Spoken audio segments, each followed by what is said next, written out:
Sir Keir Starmer has been laid into by an SNP MP after the Labour leader visited Scotland. SNP MP Douglas Chapman furiously urged Sir Keir to accept that his party is finished north of the border. His angry outburst comes as the Labour leader travelled to Scotland today. Mr. Chapman said, "Why we can't have someone who doesn't have a vote in Scotland deciding on our future. Sir Keir, please just accept your party is finished here." #Independent Scotland. Ahead of his Scotland visit, Sir Keir insisted the country is deeply important to him and Labour.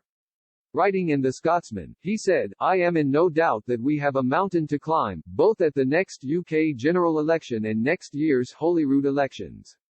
But I am confident of the platform Labour will enter those elections on. Our priority will not be another divisive independence referendum, it will be properly funding our National Health Service, protecting jobs and investing in our children's future. Those are the priorities of the Scottish people, and they are my priorities as leader of the Labour Party."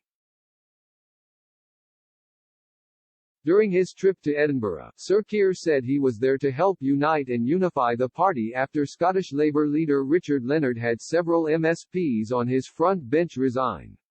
He said, "I ran the entire leadership campaign to become leader of the Labour Party on the argument that we needed to unite and unify our party, and that's among the reasons I am here in Scotland today.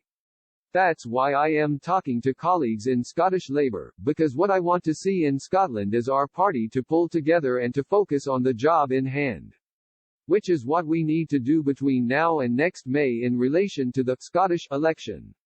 The Labour leader also said he wants to restore trust in Scotland in the Labour Party as a force for good and a force for change.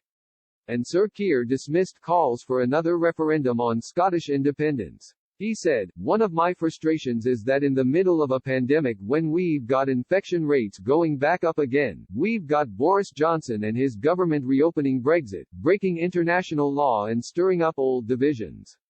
And you've got the SNP talking about independence, when in my view we should all be talking about how we work together to defeat the virus. I don't think that now is the time for a further divisive referendum, and that's my message, that's the argument we will be making between now and May."